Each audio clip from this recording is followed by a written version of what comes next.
ഇസ്രായേലിൽ ഒരു രാജാവിന്റെ വേക്കൻസി വന്നപ്പോൾ ശൗലല്ല ദാവീദിനെ റെക്കമെൻഡ് ചെയ്തത്. ശമൂവേൽ പ്രവാചകന്റെ ലിസ്റ്റിൽ അവൻ ഇല്ലായിരുന്നു. പക്ഷെ ആരാണ് ദാവീദിനെ റെക്കമെൻഡ് ചെയ്തത്? സ്വർഗത്തിലെ ദൈവം റെക്കമെൻഡ് ചെയ്തു. രാജാവാക്കാൻ കൊള്ളാകുന്നവൻ ഒരുത്തൻ കാട്ടിൽ കിടപ്പുണ്ടെന്ന് തമ്പുരാൻ പറഞ്ഞു. നിന്നെ റെക്കമെൻഡ് ചെയ്യാൻ, നിന്റെ തലമുറ റെക്കമെൻഡ് ചെയ്യാൻ ഇവിടെ ആരുമില്ലെങ്കിലും ദൈവം നിനക്ക് വേണ്ടി റെക്കമെൻഡ് ചെയ്യും. കൊള്ളാകുന്ന ഒരുത്തൻ കാട്ടിക്കിടപ്പുണ്ടെന്ന്, കൊള്ളാകുന്ന ഒരുത്തൻ മറഞ്ഞിരിപ്പുണ്ടെന്ന് തമ്പുരാൻ പറയും. നീ ഭാരപ്പെടുവൊന്നും വേണ്ട.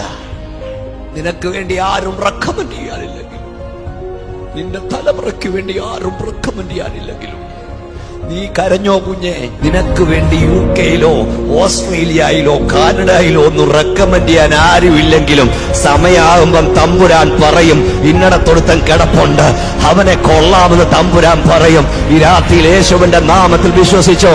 എനിക്ക് വേണ്ടി റെക്കമെൻഡ് ചെയ്യുന്ന ഒരുവനുണ്ട്, എന്നെ ഉയർത്തുന്ന ഒരുവനുണ്ട്, എന്നെ മാനിക്കുന്ന ഒരുവനുണ്ട്. എന്റെ തലമുറ എന്റെ ദൈവം കൈവിടില്ല.